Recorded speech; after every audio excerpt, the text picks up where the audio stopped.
실로 긍휼이 풍성하시고 사랑과 은혜가 많으신 신실하신 하나님 아버지, 지난 첫째 날 저희가 주 앞에 나와 영과 진리로 경배하고 하나님의 말씀을 듣고 또 하나님의 말씀을 공부했습니다. 그 말씀이 또 저희의 오늘까지의 나흘간의 삶을 지탱하고 붙들고 인도하였지만, 주님, 그러나 그 순간 저희가 하나님의 말씀을 놓치고 그 말씀을 흘려보내고 저희 뜻대로, 저희 생각대로, 저희 육신대로 살았던 많은 순간들이 있었음을 고백드리고, 그 순간 하나님을 기쁘시게 하기보다는 저희가 저희 스스로를 기쁘게 하고, 또 하나님보다는 쾌락을 사랑하고, 또 하나님보다는 세상에 있는, 하늘에 있는 것보다는 이 땅에 있는 것들의 애착을 가졌던 많은 순간들이 있었던 것을 이 시간 주 앞에 고백하지 아니할 수 없습니다. 오늘 이 시간 저희 부족한 자들의 고백을 들으시고 약속하신 대로 주님의 보배로운 피로 정결케 하시며 저희를 의롭다 하셔서 하나님 앞에 산 희생물로 바쳐지기에 조금도 부족함이 없는 그러한 희생물로 드려지기에 도와주시기를 간절히 기도드립니다. 주께서 다시 한번 저희를 불러주셔서 저희로 하여금 거룩한 회중으로 주 앞에 서게 하셨으니, 이 시간 다시 저희는 주의 말씀에 경청하고 또 저희의 마음을 모두어 주님께 다가서고 이 말씀을 통해 주님을 배워간 주님을 더욱 깊이 알아갈수록 주님을 더욱 사모하며 저희가 온전히 저희 자신을 다 내어드려서 충성되이 주님을 섬기는 참으로 주의 백성들 다 될 수 있도록 도와주시기를 시간 간절히 간구합니다. 주님, 부족한 자에게 맡기신 말씀의 사역인 줄 알고 도움을 요청합니다. 무지하고 무능하고 무기력함을 고백드리옵니다. 그럼에도 불구하고 주께서 택하신 자에게 능하게 하시고, 주께서 주님의 몸된 교회의 목사와 교사로서 선물로 주셔서 이 사역을 감당케 하시는 것을 믿음으로 나왔습니다. 주님 약속하신 대로 모든 진리 가운데로 진리의 영께서 인도하셔서 온전히 주의 백성들에게 하나님의 꼴을 먹이게 하시며, 이 말씀으로 인해 저희가 더욱더 풍성한 생명을 누리고 하나님을 영화롭게 하는 삶을 살아갈 수 있도록 도우시기를 간구합니다. 주님, 이런저런 사정으로 참석지 못한 많은 지체들이 있습니다. 주님, 그들이 어디 있든지 간에 늘 주님과 주님의 말씀과 주님의 형제자매들이 모여있는 이 거룩한 집회를 기억할 수 있도록 도우시고, 주께서 그들의 마음을 지키시며 동일한 복으로 복 주시기를 간구합니다. 이 한 시간을 통해서 홀로 아버지께서 존귀와 영광과 기쁨을 얻으시기를 간구하며 저희에게는 큰 유익과 복을 허락해 주시옵소서. 주님께 이 시간을 온전히 부탁드리오며 모든 말씀을 우리 주 예수 그리스도의 이름으로 기도하옵나이다. 아멘.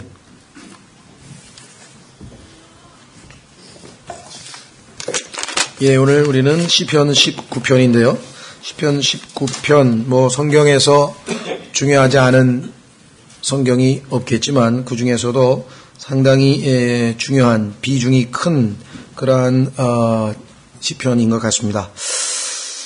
세상, 이 사람이 그리스도인인지 아닌지 잘 모르겠습니다만은, 임마누엘 칸트 같은 경우에는 제가 아는 한 그리스도인은 아니지만 그래도 세상적으로 상당히 알려진 사람인데, 그 사람도 인간이기 때문에, 하나님의 피조물이기 때문에 자기의 마음에 늘 경외심을 불러일으키고 참으로 마음을 감동시키는 것이 있는데, 하나는 자기 머리 위에 떠 있는 별들이라 그랬습니다.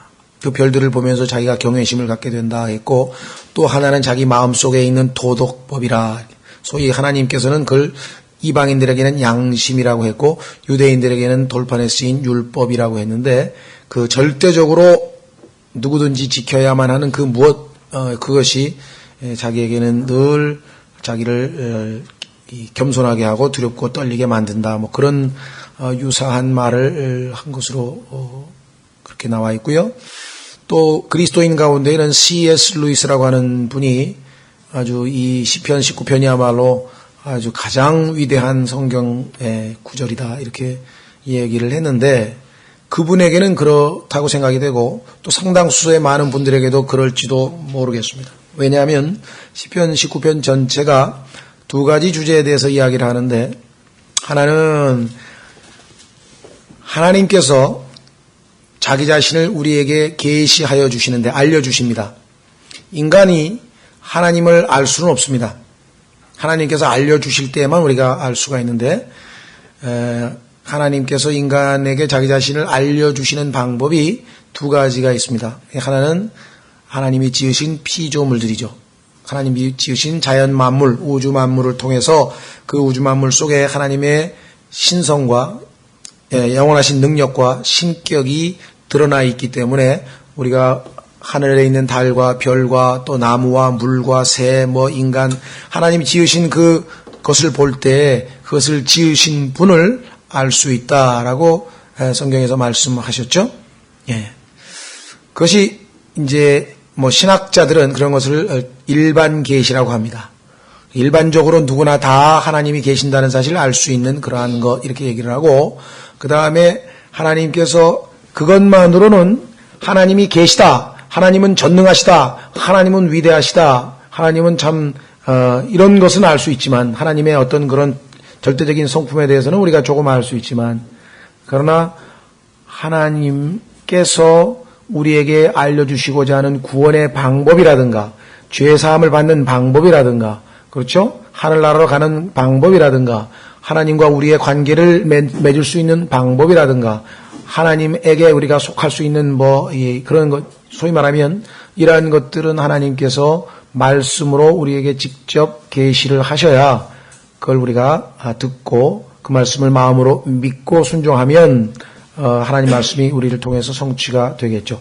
그래서 그것을 우리가 신학계에서는 특별 계시라고 합니다. 특별한 방식으로 자연적으로 일반 계시, 일반적으로 자연을 통해서 하나님이 자기 자신을 알리는 것, 그거는 인간이라면 누구나 다 할 수 있죠. 그러나 특별 계시가 있어야, 즉 말씀이 있어야 우리가 구원을 받을 수가 있죠. 예, 그래서 이 두 가지가 오늘 나와 있는데 1절서부터 6절까지가 소위 말하는 일반 계시에 관한 말씀인데요. 한번 보겠습니다. 제19편 악장에게 준 다윗의 하늘들이 하나님의 영광을 밝히 드러내고, 하늘들에는 해와 달과 별들이 있고 그런 것을 보면서 하나님의 그 참 놀라운 솜씨, 또 그리스도인이 아닌 사람들도 조물주의 어떤 그러한 이렇게 얘기를 하죠. 공창이 그분의 손으로 행하신 일을 나타내는도다. 낮은 낮에게 말하고 밤은 밤에게 지식을 보이니,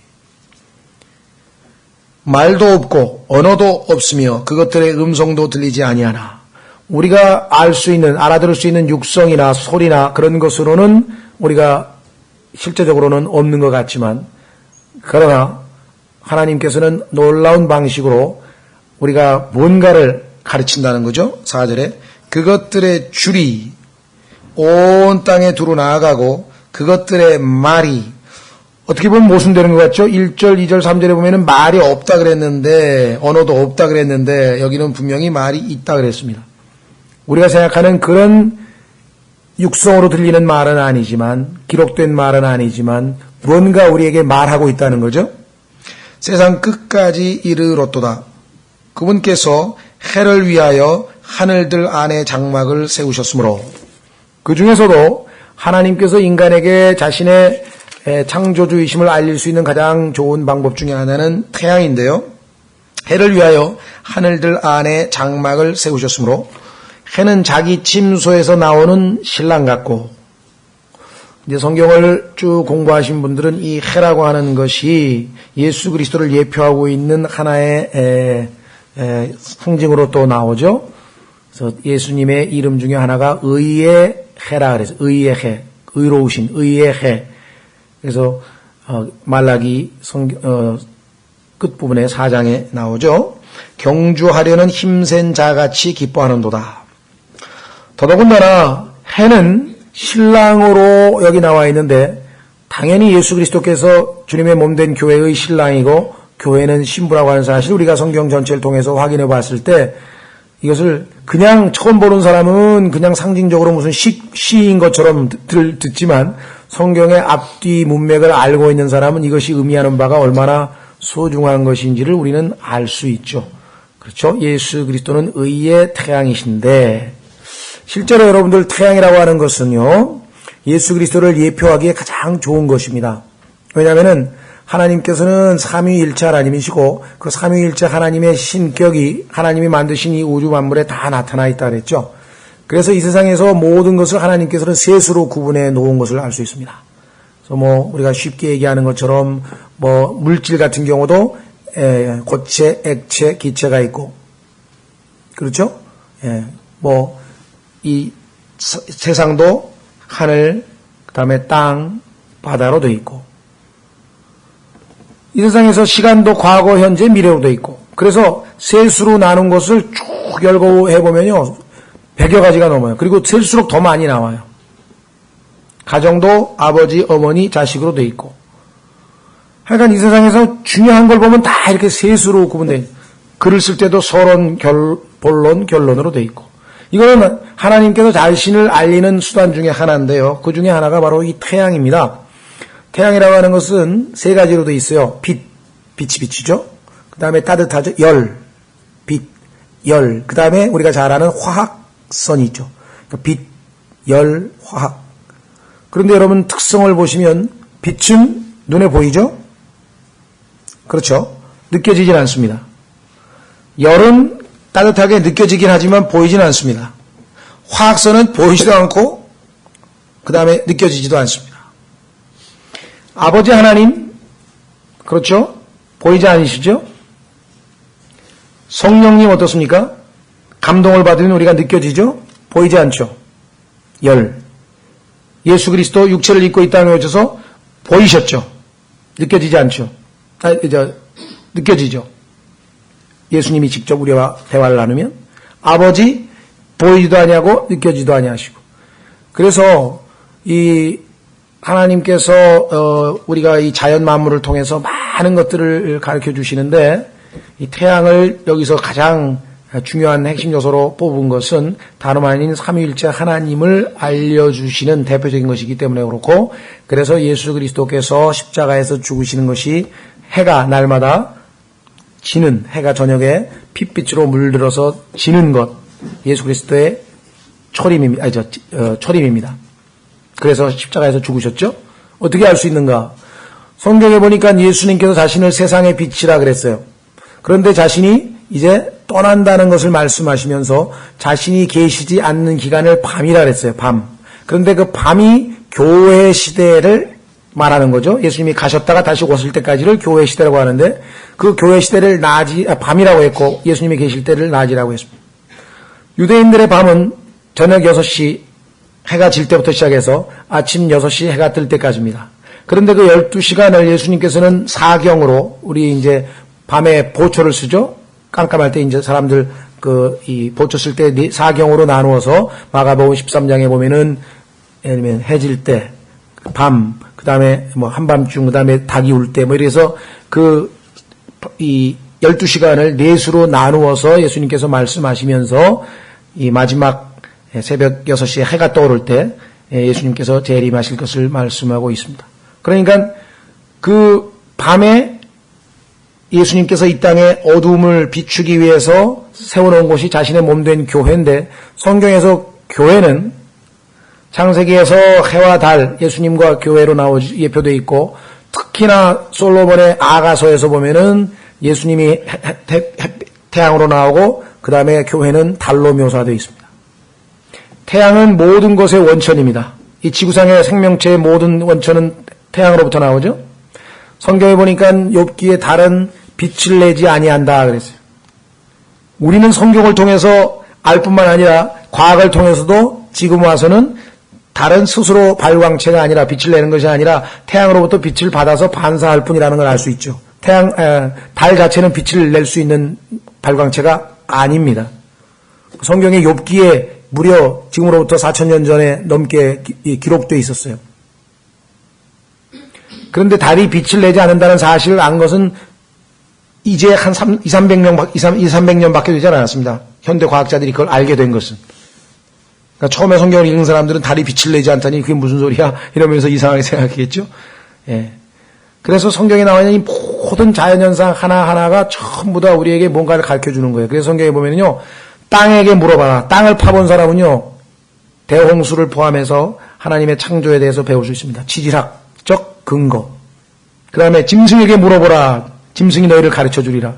그러니까 이 세상에 하나님이 만드신 그 무엇은 하나님에 대해서 뭔가를 다 설명하고 있어요. 그래서 우리가 이 동물의 왕국이라든가 뭐 이런 걸 보면서 참 저걸 어떻게 저렇게 하나님의 지혜가 놀라운가 우리가 감탄하고요. 특히 인간을 다루는 사람은 인간의 그 신묘막측한 인간 그 구조나 기능과 이런 것들을 보면서 다 감탄하게 되어 있죠. 그래서 하나님께서는 성경에다 선언을 했습니다. 로마서에서. 하나님이 없다고 그 누구도 핑계 댈 수 없느니라. 왜? 하나님께서는 하나님을 알만한 것을 사람에다가 집어넣어서 하나님이 계시다는 사실을 하나님이 만드신 피조물, 자연 만물을 보면 다 알 수 있게끔 했기 때문에 인간은 태어나면서부터 다 유신론자로 태어났어요. 다 하나님이 있다는 것을 알고 태어났어요. 그런데 이제 유치원, 초등학교, 중학교, 고등학교 해가지고 대학 졸업할 때 고등학교만 가두어서 그렇겠지만 그렇게 해서 인간에 의해서 한 20여 년 교육을 받으면 대부분의 사람들은 부모가 특별히 교육을 하고 특별한 계기가 있어서 하나님을 은혜로 알기 전에는 다 뭐예요? 진화론이 맞다고, 인간은 무기물에서 만들어졌다고, 생겨났다고, 우연이 되었다고 이렇게 배워 나오게 됐어요. 그래서 그것을 로마서에서 그것이 얼마나 큰 죄인가, 하나님을 알되 감사치도 아니하고 하나님을 알면서도 모든 인간은, 그래서 나중에 하나님 앞에 갔을 때 나는 하나님이 계신지 몰랐기 때문에 라는 핑계는 성립되지 않는다. 아무도 핑계할 수 없느니라. 그렇게 되어 있죠. 예, 그래서 우리는 이 말씀을 통해서 일반 계시, 그 다음에 두 번째는요, 특별 계시에 대해 살펴보겠습니다. 7절. 하나님의 말씀이 6가지의 명칭으로 나와 있다는 것을 기억하시기 바랍니다. 이것에 대한 자세한 공부는 한번 기회가 있으면 설교를 통해서 하든 오성경 공부를 통해서 한번 하겠습니다만은, 하나님의 말씀이라고 하는 넓은 의미, 예를 들면 우리가 과일이다 그러면 과일 안에는 복숭아, 포도, 배 이런 거 있듯이 하나님의 말씀이라고 하는 이 넓은 개념 속에는 율법, 명령, 규례, 판단, 이렇게 하나님의 이름의 명칭들이 여러 개가 있어요. 그래서 여기 보면 6개가 나옵니다. 첫 번째로 주의 율법은 완전하여 혼을 회심시키고, 두 번째로 주의 증언은 확실하여 단순한 자를 지혜롭게 하며, 그러니까 율법이 첫 번째, 그 다음에 증언 두 번째, 그 다음에 세 번째 주의 법규들은 정당하여 마음을 기쁘게 하고, 네 번째 주의 명령, 옛날 성경에는 계명이라고 했죠. 주의 명령은 순수하여 눈을 밝게 하는도다. 다섯 번째 주를 두려워하는 것은, 참 요거는 하나님의 말씀이 갖고 있는 독특한 명칭이죠. The fear of the Lord. 직역을 하면 주의 두려움이에요. 사실은 직역을 하면 주님께서 지니고 계신 두려움, 그러니까 주님이 누구를 두려워한다는 것이 아니라 주님을 대하면 모두가 두려워할 수밖에 없는 그런 위험을 얘기하는 거죠. 그렇죠? 예, 그래서 그분 주님 앞에 가면 우리가 두려울 수밖에 없죠. 그래서 다 예수님 보면 막 요한도 다 꼬꾸라지고 다니엘도 다 엎어져서 죽은 자 같이 되고, 그래서 하나님은 거룩하시기 때문에 두려우심이 있다고 욥기에도 말했죠. 그것을 뭐라고 표현했냐면 욥기에서는 두려운 위엄이라 그랬어요. Terrible majesty라고 그랬는데요. 두려우신 위엄이 있기 때문에 하나님 그러면 벌써 딱 우리 마음이 그분 앞에 딱 무릎 꿇고 함부로 대할 수 없는 그런 위엄을 갖추고 계신 분이시죠. 예.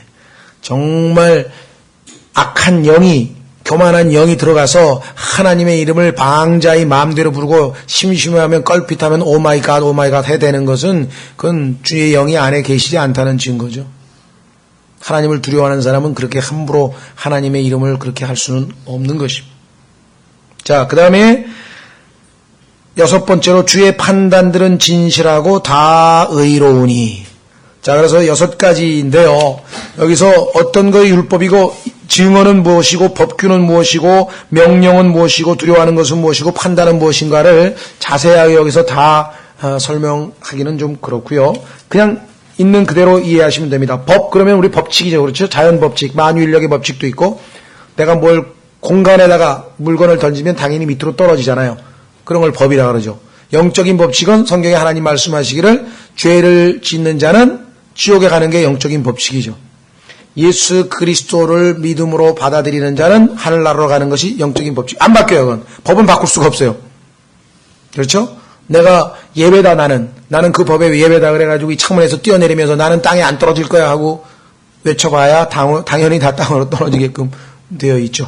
나는 회개 안 하고 예수 안 믿어도 하늘나라 갈 수 있는 자신이 있어 해봐야 그것도 해당되지 않죠. 법칙에 어긋나는 것이다.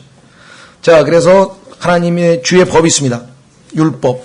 특히 여기서 이제 우리가 좁은 의미로 법이라고 하는 넓은 의미가 다 되는데요. 그 중에서도 이제 성경과 관련돼서는 우리가 율법이라고 하는 용어를 쓰는데 완전하다 그랬습니다. perfect. 이 세상에 있는 그 어떠한 것도 완전한 것이 없죠. 주의 율법만 완전하여 어떤 기능을 가지고 있는가? 혼을 회심시킨다. 그러니까 하나님과 정반대로 가던 인생길이 하나님께로 돌이킨다. 이 컨버팅이라는 말은 회심이라고 하는 건 돌아올 회자 아닙니까? 가다가 되돌아온다 이 말이죠.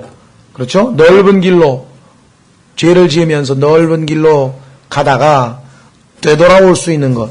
그렇죠? 예, 그게 회심이죠. 마음을 되돌이킬 수 있는 것을 의미하는 것입니다.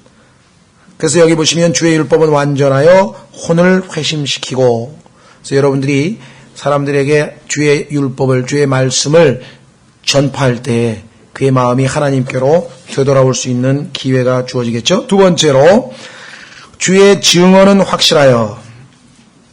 세상 사람들이 법정에서 하는 증언 중에는 확실치가 않은 증언들이 너무나 많은 것 같아요. 귀에 걸면 귀걸이, 코에 걸면 코걸이. 그러나 주님께서 무슨 어떤 사실에 대하여 증언하면 그 증언은 사실입니다. 하나님께서 말씀하신 그 증언은 있는 그대로 사실이죠. 그렇죠? 여기 나와 있는 것처럼 주의 증언은 확실하다. sure. 확실하다 그랬어요. 그러면 그 증언들은 어떤 기능을 가지고 있는가? 하나님의 말씀이 두 번째는 단순한 자를 지혜롭게 하며. 여러분들이 디모데 후서 3장 15절에 보면은 성경이 가지고 있는 여러 가지 기능이 나와 있는데 성경 기록 목적 중에 보면은 첫째 교리와 그 다음에 책망과 바로잡음과 의로 훈육하기에 유익하다 이렇게 할 때 그 3장 고린도 후서 3장 16절 디모데 후서 3장 16절 바로 앞절에 보면 성경 기록들을 내가 어렸을 때부터 알지 않았느냐 하면서 바울이 디모데에게 이야기합니다. 그런데 그 성경 기록들은 너로 구원에 이르도록 지혜롭게 해준다 그랬어요. 그 성경 기록들이 당장 역사에서 그가 회심해서 구원받지 않더라도 그 말씀들로 인하여 그가 어리석음을 내어버리고 점점 지혜로워져서 어느 한순간 성령께서 역사하실 때에 예수님을 믿을 수 있는 그러한 준비 역할을 한다. 그래서 우리가 비록 주일학교 다니면서 하나님 말씀을 꾸준히 가르칠 때 쟤는 확실하게 아직은 구원받았던 것 같지가 않아. 좀 아직은 아닌 것 같은데 이런 사람들이 아직도 여럿 있지만 그러나 그들을 wise, 지혜롭게 만드셔서 그 언젠가 믿음에 이르도록 하실 수 있는 것이 바로 주님의 증거, 하나님의 말씀이다라고 성경은 말씀하고 있죠. 그 다음에 세 번째, 주의 법규들은 정당하여 right, 정당하다한테는 옳다 이 말이죠. 법규가 있는데요. 옳지 않은 법규도 많죠. 우리가 볼 때 도대체 이런 걸 누가 만들어가지고 더 사람을 골탕 먹이는 거야 하면서 뭐 우리 지금 현 정부가 만들어 놓은 것도 보면은 말이 안 되는 법규 만들어 놓은 것도 많고 교통법규도 좀 앞뒤가 안 맞는 게 많고 우리가 생각할 때는 납득이 안 되는 그런 법규들이 꽤 많죠. 하나님의 법규들은 그렇지 않습니다. 다 옳습니다. 하나님께서는 인간에게 아주 자세한 내용들을 인간이 이 땅에서 무엇을 해야 되는가, 예수님을 믿고 어떻게 살아야 되는가, 하나님의 말씀에 순종해서 살아야 된다. 무엇을 먹어야 되는가, 무엇을 입어야 되는가, 무엇을 말해야 되는가, 사람들과 어떻게 지내야 되는가, 부모님에게 어떻게 해야 되는가, 직장에서 어떻게 해야 되는가, 아주 자세한 법규들을 아주 성경에 가득 채워놨습니다. 그런데 이 법규가 무엇 때문에 하나님께서 만들어 놓으셨는가, 여기 기록하기를 마음을 기쁘게 한다. 하나님의 법규에 순종해서 살면 하나님께서 여러분의 마음을 기쁘시게 해준다는 거예요. 즐겁게. 난 삶의 그리스도인으로서 신앙생활하는데 기쁨이 없다. 원인은 하나뿐이에요. 법규대로 안 한 것뿐이네. 그렇죠? 법규를 어겼으니 마음이 불편하고 기쁨이 없는 것뿐이겠지. 하나님께서 하신 대로 법규대로 하면은 마음이 기쁘게 해주신다 그랬더니 하나님의 말씀이. 그렇죠? 자, 그 다음에 네 번째로 주의 명령은 순수하여 눈을 밝게 하는도다. 주님의 계명, 주님이 내리신 명령은 순수하다 그랬어요. 불순물이 하나도 들어있지 않습니다. 그래서 그 말씀에 또 순종하면 우리의 눈이 밝아진다. 눈을 밝게 하는도다. 그래서 실제로 한번 확인해 보겠습니다. 시편 119편 19절, 19편 130절, 시편 119편 130절에 보시면 하나님 말씀이 사람 안으로 들어가면, 하나님의 말씀이 사람 안으로 들어가면 빛이 임한다. 시편 119편 130절, 주의 말씀들이 들어오면 빛을 주며 이 빛이 단순한 자에게 명철을 주나이다. 그렇죠? 하나님의 말씀이 우리를 계몽시킨다, 깨닫게 한다, 빛을 준다, 밝히 보여준다, 이렇게 말씀을 했습니다. 다섯 번째로, 주를 두려워하는 것은 깨끗하여 영원토록 지속되고, 주를 두려워하면 여러분과 저의 삶이 정결하게 됩니다. 깨끗해져요. 하나님은 순결하셔서 차마 더러운 것을, 차마 악을 보지 못하신다고 했기 때문에 우리가 주를 두려워한다면 하나님 보시기에 깨끗하지 않은 것들, 그러한 것들에 대해서는 우리가 거부하게 되고 피하게 되고, 그래서 우리의 삶이 정결하게 되고 그 주를 두려워하는 것은 영원토록 지속된다. 여섯 번째로, 주의 판단들은 진실하고 다 의로우니. 자, 판단이라고 하는 건 아시죠? 무엇이 옳고 무엇이 그런지, 무엇이 참이고 무엇이 거짓인지를 분별할 수 있는 능력, 또 이것이 하면 좋은 건지 나쁜 건지 선택할 수 있는 능력, 그게 판단이잖아요. 그렇죠? 그래서 국가의 지도자들에게 있어서 가장 중요한 덕목 중에 하나는 올바른 판단력이잖아요. 그 사람이 판단 하나 잘못하면, 김일성이가 판단 하나 잘못해가지고 전쟁을 일으킨 거 아닙니까? 그렇죠? 김일성이가 내가 전쟁을 일으켜봐야 미국이 있고 유엔이 있고 그래서 전쟁해봐야 전쟁에서 이길 수 없다. 남한을 해방시킬 수 없다. 그렇게 올바른 판단을 내렸다면 아예 전쟁을 일으키지도 않았을 테인데, 예를 들자면 히틀러도 마찬가지겠고요. 그래서 하나님의 판단, 주의 판단은 진실하고 참되고 그 다음에 의로우니. 자, 그러니까 하나님의 말씀에 호칭이, 칭호가 구체적으로 6가지가 나와 있고 그 6가지 말씀들이 각각이 갖는 기능들이 있잖아요. 그렇죠? 예를 들면 나의 몸이다. 그럼 내 몸은, 눈은 보고, 내 몸의 일부죠. 몸이 있으면 몸이 지금 말씀이라 그러면은 그 말씀 안에는 율법이 있고 증거가 있고 이렇게 쭉 6개가 있었잖아요. 그러면 내 몸이 있으면 몸에는, 눈이 있으면 눈은 보고, 귀는 듣고, 코는 냄새 맡고, 이렇듯이 하나님의 말씀도 말씀이 있으면 넓은 의미에서 그 안에는 법이 있고 증거가 있고 판단이 있고 명령이 있고 법규가 있고 두려워하는 게 있고 이렇게 있잖아요. 이것들이 갖는 기능들이 여기 다 분산돼서 나와 있죠. 이것 하나하나가 다 우리에게 유익을 끼치기 위해서 하나님께서 주신 것이죠. 자, 그래서 10절, 그것들은, 즉 하나님의 말씀 전체를 얘기하는 거죠. 금보다, 참으로 많은 정금보다 더 사모해야 할 것들이며 또 꿀과 벌집보다 더 달도다. 과연 그렇습니까? 금보다 더 많은 정금보다 더 사모합니까? 우리가 하나님의 말씀을 저 미국의 서부 개척자들이 금광을 캐러 목숨 걸고 떠나는 것처럼 그런 각오하에, 그렇게 사모하에 모든 것을, 그 사람들 서부 개척자들 금광 캐러 갈 때 보면 다 버리고 가죠. 모든 걸 다 버리고 아이가 그냥 오직 머릿속에 금밖에 없어요. 그만큼보다 더 하나님의 말씀을 우리가 갈망하고 사모해야 된다 그랬습니다. 여러분과 제가 이 6가지, 예를 들면 혼을 회심시키고 지혜롭게 해주고 마음을 기쁘게 해주고 눈을 밝게 해주고 깨끗하게 하고 진실되고 다 의로운 이러한 것들을 우리가 내 것으로 만들고 싶다면 당연히 하나님의 말씀에 대한 사모함이 있어야 되겠죠. 그렇죠? 뿐만 아니라 꿀과 벌집보다 더 달도다. 이 세상에 보니까 사람들은 달콤한 걸 좋아하는가 봐요. 달콤한 인생, 달콤한 행복, 이 달콤한 삶을 살고 싶어 하는데 하나님의 말씀을 읽는 것보다 더 달콤한 것은 없습니다. 맛을 본 사람은 알죠. 맛을 안 본 사람은 어떻게 설명이 안 되잖아요. 이게 뭐야? 먹어봐야 알지. 진짜 맛있다. 이게. 어떻게 맛있는데 설명이 안 돼. 그냥 먹어봐. 하나님의 말씀도 이렇게 꿀송이보다 단다고 하는 것은 실제적으로 말씀에 대한 체험이 없는 사람이라면 이런 고백을 할 수가 없는 것이겠죠. 그래서 욥은 내가 매일 먹는 음식보다도 매일 내 몸에 필요하잖아요. 필요한 음식보다도 더 하나님의 말씀을 소중히 여겼다. 그렇습니까?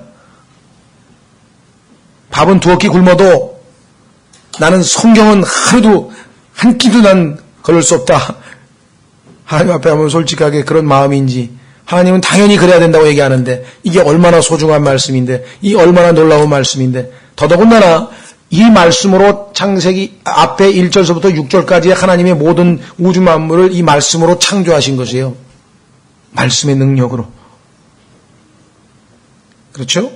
자, 그래서 11절 주의 종이 또한 그것들로 경고를 받나니 성경이 나오는 경고를 우리가 진실되게 귀를 기울이면요 많은 죄를 막을 수 있고 많은 낭비를 막을 수 있고 많은 좌절을 막을 수 있고 얼마나 많은 사람들이 오늘날 하나님의 경고의 말씀을 무시해서 오늘 현재 우리의 모습을 갖추고 있느냐. 분명히 하나님께서 말씀하셨죠. 속지 말라. 하나님은 우롱당하지 아니하시느니라. 너희가 무엇을 심든지 그대로 거두리라. 너희가 육신에다가 심으면 육신을 거둘 것이고 성령에다 영에다가 심으면 영적인 것을 거두리라. 이렇게 분명하게 말씀하셨는데 그리스도인이라 할지라도 예외 없습니다. 안 믿는 사람만 그렇게 해당되는 게 아니라 내가 그리스도인인데 밖에 나가가지고 콩 씹어놓고 팥이 나기를 바라고 앉았으면은 자기를 속이는 거죠. 그렇죠? 네. 자, 그래서 이 하나님의 말씀은 셀 수도 없이 많은 경고로 이루어져 있어요. 경고. 여러분들 자동차 보면은 경고등이 몇 개입니까? 브레이크에 뭐 경고등 걸핏하면 보면 문 안 잠겼어. 어떻게 알았어요? 경고등에 불 들어왔으니까 문 안 잠갔어. 문 잠가라. 가라더니 브레이크 등에 아이고야 이거 핸드브레이크 안 내렸구나. 경고등에 불 들어와야지. 가다 보니까 빨간 불 들어왔는데 보니까 기름 다 떨어졌어. 기름 넣어야지. 경고 우습네 하고 가보세요. 가다가 기름 떨어지면 어떡할 거예요. 성경은 많은 경고를 줬어요. 그런데 경고만 있는 게 아니에요. 하나님 말씀의 순종함으로 말미암아 하나님께서 주시는 보상이 있어요. 예? 무슨 재개발하는 데 가가지고 보상만 받는 게 아니라고. 그런 보상하고는 차원이 다른 보상이 있대. 여기 나와 있잖아요. 그것들을 지킬 때 큰 보상이 있나이다. 하나님께서 큰 보상이라고 하면 이건 보통 보상이 아닙니다. 그렇죠? 하나님께서 말씀하시는 큰 보상이 있다. 누가 능히 자기 잘못들을 깨달으리요? 아무도 자기 잘못을 깨달을 수가 없습니다. 인간은요, 다 제 잘난 맛에 살기 때문에 누가 좀 잘못했다고 지적을 하면 절대로 수긍 안 합니다. 웬만해서는. 어떤 사람이 수긍하면 그 사람은 성령 충만한 사람이야. 하나님 앞에 겸손한 사람이고 웬만해서 절대로 수긍 안 해요. 그런데 하나님의 말씀의 거울에 비추어 보면 우리가 알 수 있어요. 여기 나오잖아요. 그래서 주께서는 은밀한 허물에서 나를 정결하게 하옵소서. 은밀한 허물. 아무도 몰라. 자기도 인식하지 못하고 있는 그러한 허물들이 있어요. 구약시대에는 이것을 모르고 짓는 죄라고 했어요. 모르고 짓는 죄. 그래도 죄인이에요. 그것도 죄 길티. 그건 유죄예요. 성경에 보니까. 모르고 짓는 죄. 모르고 지으면 죄가 없는 것처럼 착각하고 있지만 아닙니다. 하나님의 말씀에 비추어 보면 내가 이것이 죄였구나. 이것이 죄였구나. 그래서 지금 말씀 밑에 바로 죄 문제가 언급이 되어 있죠. 13절 또 주의 종을 지키사 하나님 말씀을 잘 붙들고 있으면 고의로 짓는 죄들로부터 12절은 모르고 짓는 죄고 3절은 알면서 고의로 짓는 죄로부터 떠나게 하시고 모르고 짓는 죄로부터는 정결케 하시고 고의로 죄를 짓는 죄는 죄를 짓지 않도록 나를 지키셔서 떠나게 하시고 그 죄들이 나를 지배하지 못하게 하소서. 그리하시면 내가 곧바르게 되어 큰 범죄에서 벗어나 무죄하리이다. 여기에 나와 있는 큰 범죄는 성경에서 유추해 볼 때 아마 10계명에 나와 있는 것 중에 하나님 이외의 것들을 섬기는 일단 우상숭배와 관련이 있는 것 같아요. 정관사가 the great transgression이라고 하는 것을 봤을 때, 왜냐하면은 마태복음 22장에 great commission, great commandment, 가장 큰 계명이 무엇입니까 했을 때 주 내 하나님을 마음과 혼과 생각과 힘을 다하여 사랑하라 그랬는데, 그 하나님을 사랑하지 아니하고 딴 것에 마음을 뺏기는 것, 그걸 우상이라고 하죠. 예, 그런 의미에서 봤을 때 아마 결국은 하나님으로부터 떠나서 우상을 섬기는 그 죄에 대한 얘기가 아닌가 이렇게 추정을 해볼 수 있습니다. 14절 오 나의 힘이시오 나의 구속자이신 주여 내 입의 말과 내 마음의 묵상이 주의 눈앞에 받으실 만한 것이 되기를 원하나이다. 그러니까 1절서부터 6절까지는 창조주 하나님을 계시하였고 7절서부터 11절까지는 우리를 가르치시는 하나님의 말씀으로 우리를 인도하시는 훈육자로서의 하나님이 계시되어 있다면 지금 이 14절, 12절서부터 14절까지는 죄를 해결해 주시는, 죄로부터 우리를 붙들어 주시는 구속주, Redeemer, 구속주로서의 하나님이 계시되어 있다라고 볼 수 있겠죠. 내 입의 말과 내 마음의 묵상이 주의 눈앞에 받으실 만한 것이 되기를 원하이다. 여러분들이 받으실 만하다라고 하는 표현은 이게 구약의 희생제사와 관련이 되어 있는 겁니다. 하나님 앞에 제물을 바칠 때는 흠도 없고 점도 없고 다 검사를 해야 되겠죠? 그렇죠? 여러분과 제가 마음을 하나님의 말씀으로 검사해보고 그러면 당연히 마음에 가득한 것을 사람이 자기 입으로 말한다고 하셨기 때문에 마음을 검사해서 하나님 앞에 우리가 흠도 없이 점도 없이 정결하면 우리 입술에서 나가는 말씀도 당연히 정결하게 될 것이겠죠.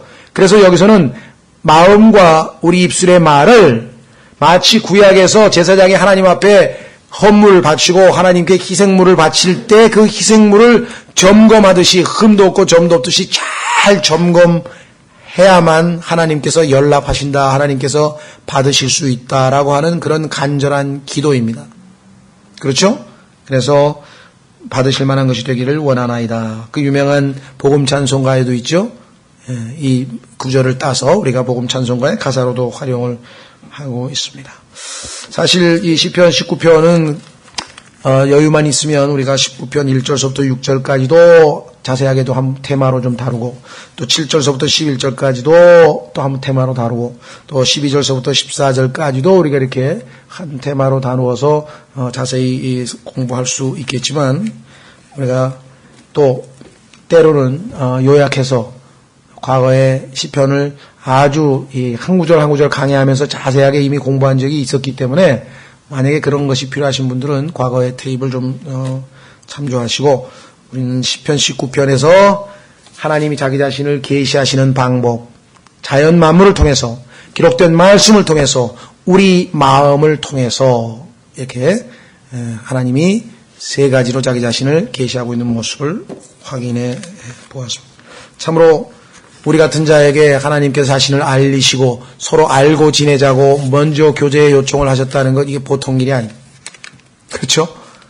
그것을 거부할 강심장을 가지고 있는 인간 안타까운 일이 아닐 수 없죠. 너무나 안타깝죠. 하나님께서 내미신 손을 거부해.